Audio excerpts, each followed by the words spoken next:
Assalamualaikum warahmatullahi wabarakatuh. Saya Siti Aulia Fitriani dari kelompok 3 kelas 2 CINF Fakultas Ilmu Komputer Prodi Sistem Informasi Kampus Universitas Bina Bangsa. Sebelumnya izin memperkenalkan kelompok 3 terlebih dahulu. Yang pertama ada Anggara Mulia, yang kedua Aldi Eka Saputra, yang ketiga Ilham Isnaini, dan yang keempat Ahmad Sriiya. Kelompok 3 di sini akan menjelaskan mengenai algoritma strategi penjadwalan non-preemptif untuk memenuhi tugas kuliah sistem operasi. Sebelumnya, saya di sini akan membahas mengenai strategi penjadwalan non-preemptif. Apa sih yang dimaksud dengan strategi penjadwalan non-preemptif? Strategi penjadwalan non-preemptif ini ialah salah satu proses penjadwalan di mana sistem operasi tidak pernah melakukan context switch dari proses yang sedang berjalan ke proses yang lain. Dengan kata lain, proses yang sedang berjalan ini tidak bisa diinterrupt. Dan proses penjadwalan non-primitif ini terjadi jika 1. Berjalannya running stage ke waiting stage, yang kedua apabila dihentikan. Dan di sini selanjutnya kelompok 3 akan membahas mengenai soal-soal dari proses penjadwalan non-preemptif. Soal yang pertama akan dibahas oleh Aldi Eka Saputra. Assalamualaikum warahmatullahi wabarakatuh. Perkenalkan, nama saya Aldi Eka Saputra. Saya di sini akan memaparkan tentang strategi penjadwalan algoritma non-primitif. Itu yang FIFO. FIFO itu merupakan penjadwalan non-primitif dan penjadwalan tidak berprioritas.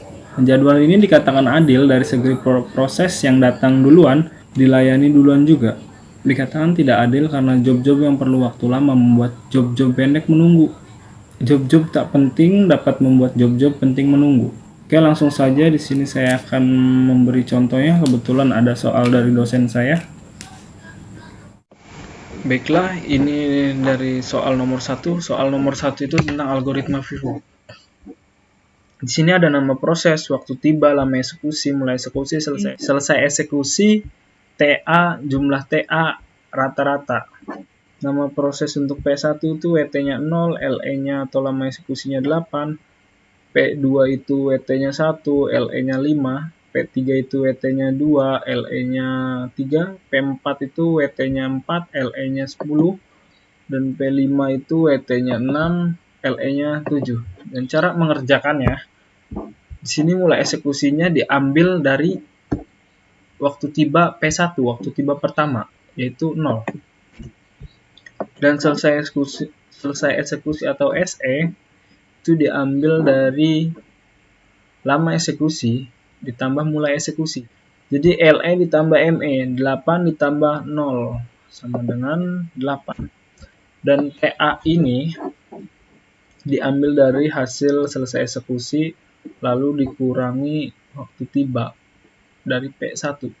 Waktu tiba P1-nya 0, jadi 8 dikurang 0 sama dengan 8. Oke, lanjut. Mulai eksekusi selanjutnya itu dari mulai eksekusi P2 itu diambil dari selesai eksekusi yang sebelumnya. Jadi dari sini pindah ke sini. Jadi 8. Dan selesai eksekusinya itu diambil sama kayak tadi, LE ditambah ME. 5 ditambah 8 sama dengan 13. Dan TA-nya juga diambil dari SE dikurang waktu tiba. Jadi SE P2 ini dikurang dengan waktu tiba P2. Tapi sebelum itu harus ditambahkan dulu yang ke atasnya. Jadi 1 tambah 0 itu adalah 1. Jadi 1 dikurang 13 sama dengan 12. Selanjutnya mulai eksekusinya diambil dari selesai eksekusi sebelumnya. Jadi 13-nya turun ke sini. Dan SE-nya LE ditambah ME 3 ditambah 13 sama dengan 16. Dan TA-nya diambil dari selesai eksekusi dikurang jumlah dari ini. Jadi P3 ditambah P2 ditambah P1 sama dengan 3 ya. Jadi 16 dikurangi 3 sama dengan 13. Dan mulai eksekusinya diambil dari selesai eksekusi sebelumnya, yaitu 16. Dan SE-nya sama kayak tadi, LE ditambah ME, jadi 10 tambah 16 sama dengan 26. Untuk TA-nya sama kayak tadi, selesai eksekusi dikurangi dari waktu tiba. Di sini P4 ditambah P3 tambah P2 ditambah P1. Jadi totalnya adalah 7. Ya, jadi 26 dikurang 7 sama dengan 19. Oke. Ini mulai eksekusinya lagi diambil dari selesai eksekusi jadi 26. Di sini selesai eksekusi sebelumnya itu 26 ya. Jadi turun ke sini 26. Dan untuk selesai eksekusinya LE ditambah ME lagi, 7 tambah 26 sama dengan 33. Dan untuk TA-nya sama kayak tadi, selesai eksekusi dikurangi dari WT. Jadi 6 ditambah 4 ditambah 2 ditambah 3 ditambah 0. Jadi semuanya 13 jadi dikurang 13 itu adalah 20.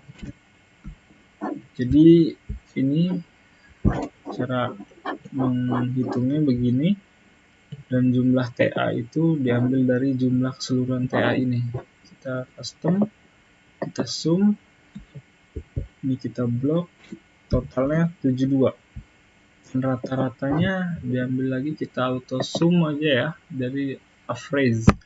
Average-nya itu di sini rata-ratanya. Kita tarik dulu rata-ratanya. Rata-ratanya itu 14,0. Jadi beginilah cara mengerjakan soal nomor 1 tentang algoritma FIFO.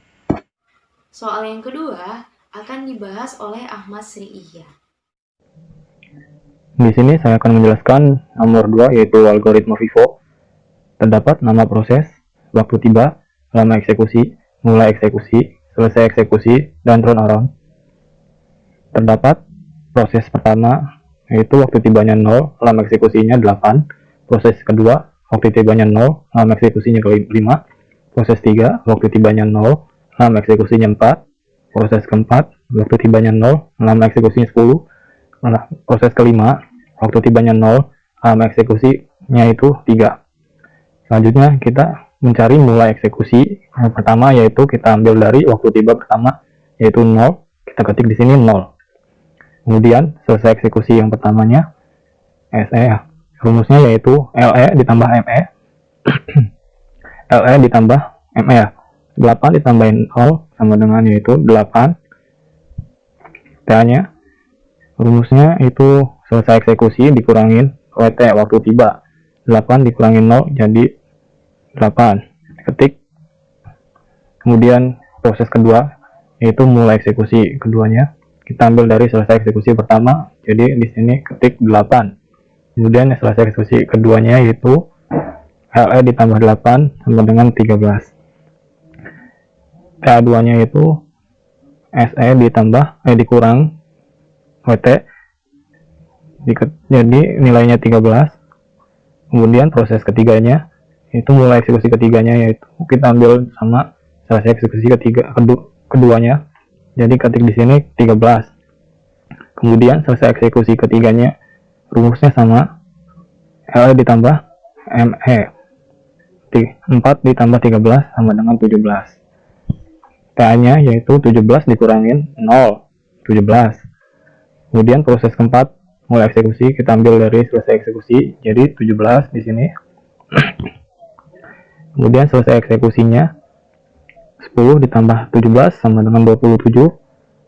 Kemudian turn around-nya, TA-nya yaitu 27 dikurangin 0, 27.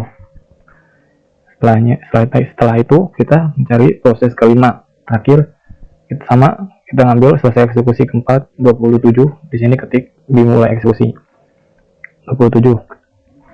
Kemudian selesai eksekusi kelimanya yaitu lama eksekusi ditambah mulai eksekusi 3 ditambah 27 jadi 30.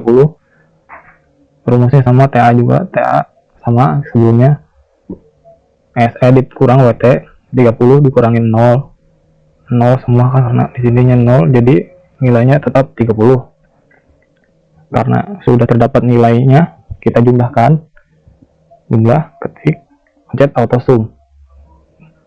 Nah, kita pencet enter, jumlahnya 95.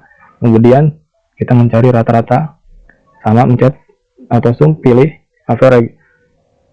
Nah, karena begini sampai 11, klik 11, dipencet enter. Nah, selesai. Soal yang ketiga akan dibahas oleh Ilham Isnaini. Assalamualaikum warahmatullahi wabarakatuh. Perkenalkan, nama Ilham Isnaini dari kelompok 3 kelas 2C Sistem Informasi. Oke, saya akan memaparkan strategi penjadwalan algoritma SCF non-primitive. Pada algoritma ini, setiap proses yang ada di ready queue yang akan dieksekusi berdasarkan boost time terkecil. Hal ini mengakibatkan waiting time yang pendek untuk setiap proses, dan karena hal tersebut maka waiting time rata-ratanya juga pendek. Sehingga dapat dikatakan algoritma ini adalah algoritma yang optimal. Ini soal nomor 3, algoritma SCF per job list. Soalnya proses P1 waktu tibanya 0, lama eksekusinya 4, P2 waktu tibanya 1, lama eksekusinya 2, P3 waktu tibanya 2, lama eksekusinya 4, P4 waktu tibanya 3, lama eksekusinya 5, P5 waktu tibanya 4, lama eksekusinya 4, P6 waktu tibanya 5, lama eksekusinya 8, P7 waktu tibanya 6, lama eksekusinya 4. Oke, kita lanjut ke soal cara pengerjaannya. Kenapa di proses ini tidak berurutan? Karena di sini dijelaskan karena proses eksekusi berdasarkan boost time terkecil. Berdasarkan boost time terkecil ini, dari lama eksekusi jadi terkecil sampai ke terbesar. Oke, kita mulai cara pengerjaannya dari sini, dari mulai eksekusi. Mulai eksekusi yang pertama kita diambil dari waktu tiba P2 pertama, yaitu 1. Kita ketik 1. Di selesai eksekusi, kita tinggal ME ditambah LE, yaitu 3. LE ditambah WT, LE ditambah WT, yaitu 1, 3. Di TA nya kita tinggal SE, saya eksekusi, dikurangi P2 WT 3 kurangi 1, 2. Tulis. Dimulai eksekusi yang kedua, kita tinggal mulai eksekusi sebelumnya, kita turunkan 3. Di selesai eksekusi, kita tinggal tambahkan ME ditambah LE.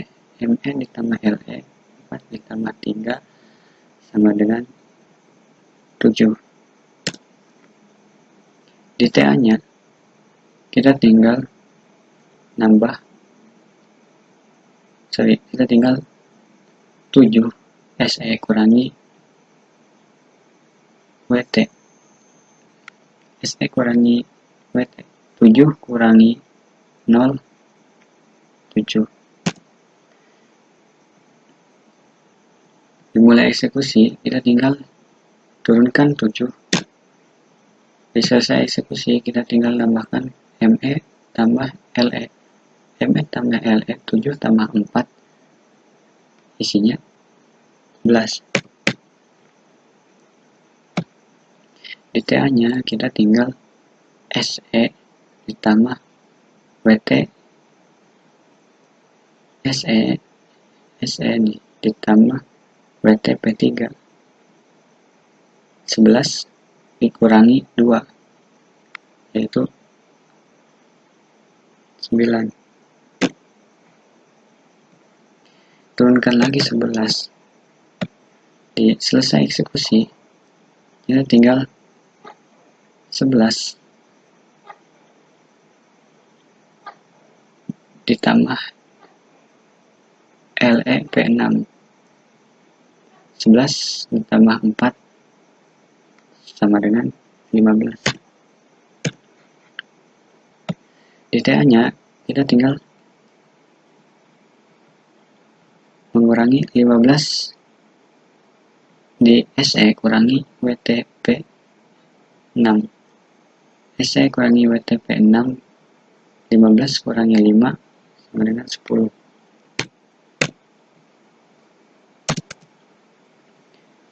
Oke, tinggal selesai eksekusi, kita tinggal menambahkan ME tambah LE P7.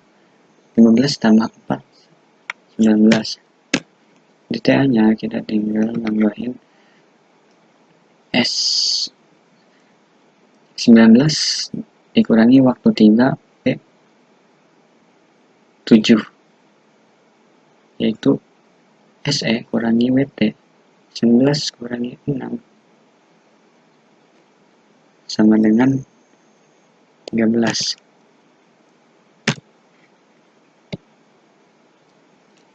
Tinggal turunin 19. Selesai eksekusi,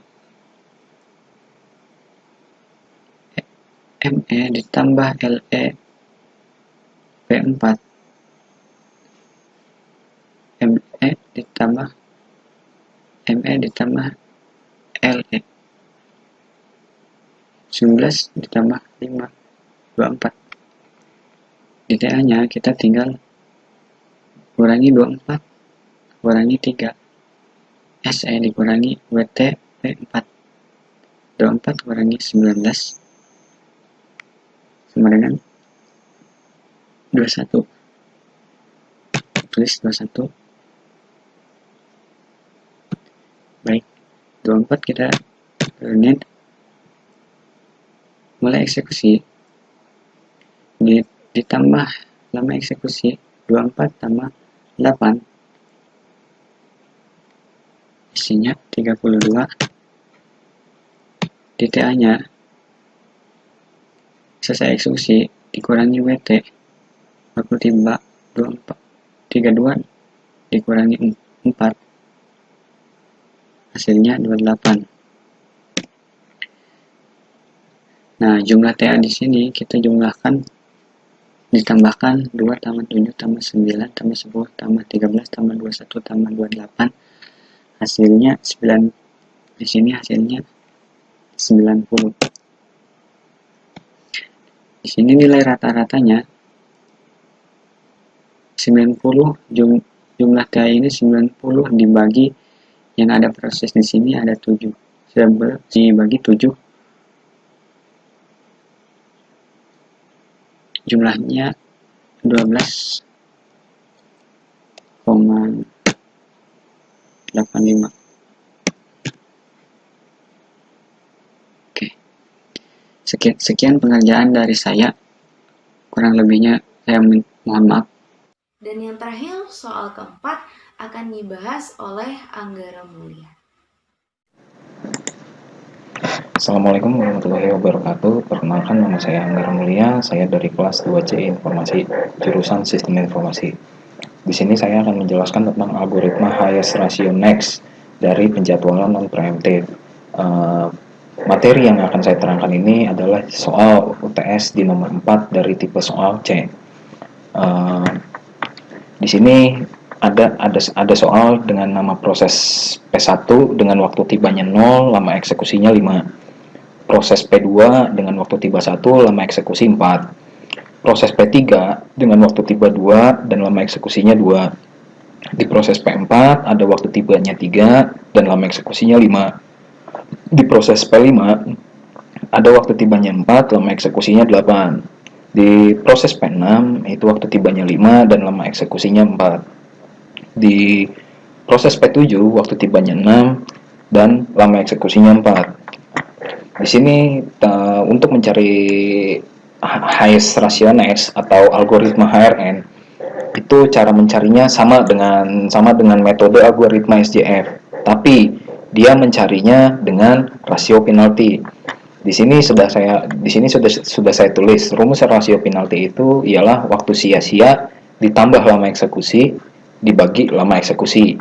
Nah, untuk mendapatkan waktu sia-sia tersebut itu kita ada rumusannya lagi, di mana dari lama eksekusi dikurangi waktu tiba berurutan dari proses tersebut. Oke, kita bahas dari yang pertama. Di sini saya tulis kenapa proses P1 itu lebih dahulu, karena memang proses P1 ini yang tiba lebih awal daripada proses yang lainnya. Dan di sini kenapa nilai mulai eksekusinya 0? Karena nilai mulai eksekusi 0 ini itu sama dengan nilai 0 di waktu tiba. Oke, sekarang di rumus selesai eksekusi itu ialah dari mulai eksekusi ditambah lama eksekusi. Dan nilai TA itu rumus di algoritma HRN adalah nilai selesai eksekusi dikurangi nilai waktu tiba. Oke, kita dapat. Nah, di sini karena belum ada proses lain yang tiba, P1 selesai dieksekusi 5 milidetik, maka tabel rasio penalti ke satunya. Oke, ini sudah saya buat. Di sini sudah saya jelaskan untuk mencari nilai waktu sia-sianya. Itu nilai P1 dari nilai selesai eksekusi P1 itu dikurangi nilai waktu tiba berurutan semua proses, ya. Jadi sebenarnya yang harus dicari itu nilai langsung dari nilai P2, karena nilai P1 sudah diketahui. Oke, di sini P1 di sini saya hanya sebagai gimmick saja. Oke, kita hitung, dan waktu sia-sia yang didapat itu dari P2 sampai P7 ialah 4, 3, 2, 1, 0, dan negatif 1. Dan dari rumus rasio penalti, ini rumus rasio penaltinya ya. Waktu sia-sia ditambah lama eksekusi dibagi lama eksekusi. Oke, ini sudah saya hitung, dapat nilai yang paling besar ya di sini ialah proses P3. Berarti rasio penalti yang tertinggi pertama ialah P3 dengan nilai 2,5. Maka proses selanjutnya yang dieksekusi ialah nilai proses P3. Oke, lanjut step selanjutnya. Setelah P3 saya hitung, nah di sini ada perubahan. Nilai mulai eksekusinya 5. Mengapa menjadi 5 bukan 2? Karena nilai mulai eksekusi di proses yang kedua itu diambil dari nilai selesai eksekusi proses pertama. Jadi konsepnya nanti diagonal. Ya. Di sini proses P3 selesai dieksekusi 7 milidetik. Maka tabel rasio penalti keduanya, oke, kita hitung lagi nilai tabel rasio penaltinya. Dari untuk mencari waktu sia-sianya itu kita mengikuti nilai selesai eksekusi dari proses yang terakhir. Di proses terakhir itu nilai selesai eksekusi dari proses P3 ialah 7. Maka kita hitung kembali nilai-nilai prosesnya yang belum masuk ke dalam HRN tersebut. Oke, kita hitung. Di sini sudah saya hitung. Mendapat waktu sia-sia di proses P2 6, proses P4 4, proses P5 3, proses P6 2, proses P7 1. Oke, ini rasio penaltinya sudah saya hitung dan saya mendapatkan rasio penalti yang tertinggi yang selanjutnya itu ialah di proses P2. Maka proses selanjutnya yang dieksekusi adalah P2. Oke, kita lanjut ke step berikutnya. Oke, nah di sini kembali kita sorot di nilai mulai eksekusi, ya kan? Di sini mulai eksekusinya 7 karena proses dari sebelumnya itu P3 diselesai eksekusi pada nilai 7. Maka di proses P2 nilai selesai eksekusinya itu menjadi 7. Oke, proses P2 selesai dieksekusi 11 milidetik. Maka tabel rasio penalti yang ketiganya, oke, kita hitung kembali waktu sia-sianya di proses P4 sampai P7 itu mendapat waktu sia-sia 8, 7, 6, 5. Maka rasio penaltinya setelah dihitung itu dinilai di proses yang paling besar itu ialah P4. karena nilai rasio penaltinya adalah 2,60. Oke, maka proses selanjutnya yang dieksekusi adalah P4. Oke, kita lanjut. Di proses P4 sama, nilai mulai eksekusinya itu sama dengan nilai selesai eksekusi proses sebelumnya, yaitu P2. Oke, di sini proses P4 selesai dieksekusi 16 milidetik. Nah, maka tabel rasio penalti keempatnya, oke, kita hitung kembali ya. Nah, di sini sudah saya tulis kembali. Waktu sia-sia dari proses P5 sampai P7 ialah 12, 11, 10. Oke, setelah kita hitung rasio penaltinya, kita mendapatkan nilai rasio penalti tertinggi dari ketiga proses tersebut ialah di proses P7 dengan nilai 3,5. Maka proses selanjutnya yang dieksekusi adalah P7. Oke, selanjutnya kita hitung. Nah, di sini P7 juga sama ya. Nilai selesai eksekusinya menggunakan nilai mulai eksekusi P7 itu menggunakan nilai selesai eksekusi dari proses P4. Oke, P7 setelah kita hitung, P7 selesai dieksekusi 20 milidetik, maka tabel rasio penalti kelimanya itu diproses sisa prosesnya itu proses P5 dan P6.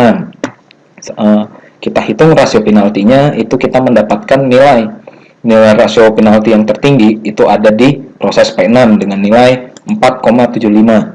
Maka proses selanjutnya yang dieksekusi adalah P6. Nah, di sini poinnya saya menjelaskan kenapa jangan sampai setelah sisa 2 proses kalian mencari nilai selanjutnya memakai tabel rasio penalti lagi yang ke-6. Itu nggak perlu, karena nilai yang sudah ketemu ini kan nilai P6 selanjutnya, ya kan? Dan sedangkan nilai setelah P6 ialah sisanya P5. Berarti selanjutnya di nilai P6 itu ialah P5 tanpa harus mencari menggunakan rasio penaltinya lagi. Oke, di sini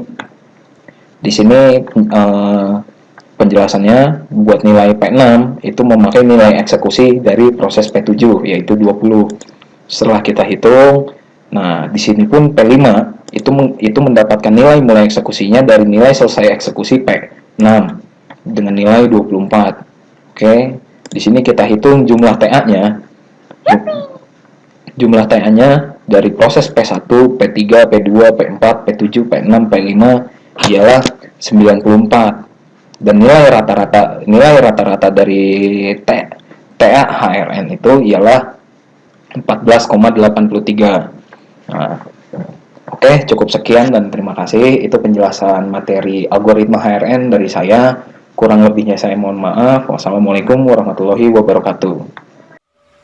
Sekian presentasi dari kelompok 3 mengenai algoritma strategi penjadwalan non-prediktif. Kurang lebihnya mohon maaf. Wassalamualaikum warahmatullahi wabarakatuh.